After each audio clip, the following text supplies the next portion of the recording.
And when we discuss Bangladesh's quest for liberation, there's one name that deserves a special mention. Sheikh Mujibur Rahman, Bangladesh's founding father, fondly referred to as Bangabandhu, friend of Bengal. That's what it means, a moniker that he lived up to his entire life.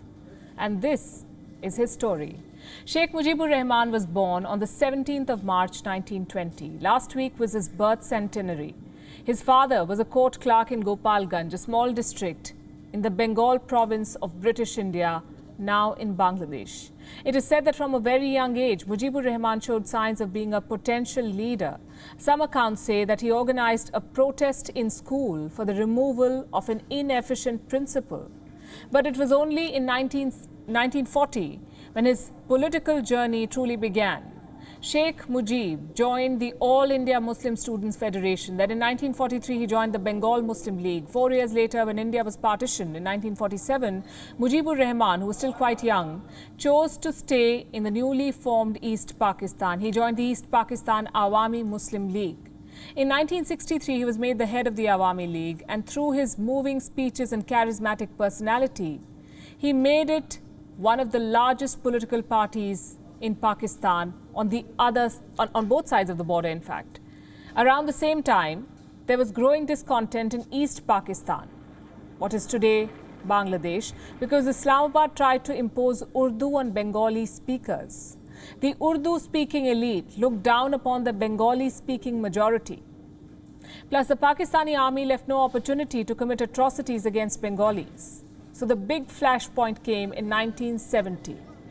That's when Bangladesh held its first general election. The Awami League, led by Sheikh Mujibur Rahman, secured a landslide victory. The party won 160 seats and the right to form a government.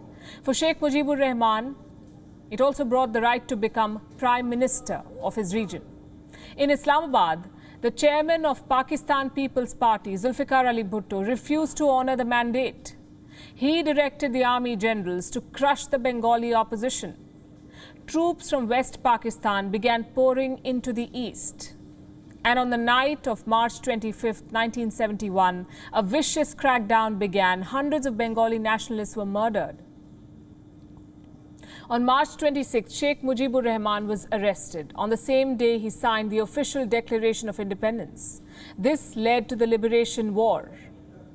On December 16, 1971, Indian forces assisted by the Mukti Bahini made Pakistan surrender. Bangladesh was officially formed. In January 1972, Sheikh Mujibur Rahman was released from prison. He became the first Prime Minister of the new country, a post that he held for the next 3 years. And in these 3 years, he took several steps to lay a strong foundation of his country for modern-day Bangladesh. He nationalized industries and companies. He initiated land reforms to help millions of poor farmers. He helped Bangladesh enter the United Nations and the non-aligned movement. Sheikh Mujibur Rahman also shared a great equation with former Prime Minister of India, Indira Gandhi. The two leaders signed the 25-year Indo-Bangladesh Treaty of Friendship, Cooperation and Peace. And this treaty facilitated extensive economic and humanitarian assistance to Dhaka from New Delhi. On the 15th of August 1975, Sheikh Mujibur Rahman was assassinated in a military coup. It was one of the worst political massacres at the time. At least 12 members of his family were also killed, and this included his wife, Begum Fazila Tunesa Mujib, and his 3 sons. His 2 daughters, Sheikh Hasina and Rehana, were on a visit to West Germany, so they survived the carnage. For the next 6 years, they remained in self-imposed exile in several countries, including India, and returned home in 1981. Sheikh Mujibur Rahman was a true champion of human rights and freedom. Today, Sheikh Hasina is trying to carry forward his legacy as the Prime Minister of Bangladesh.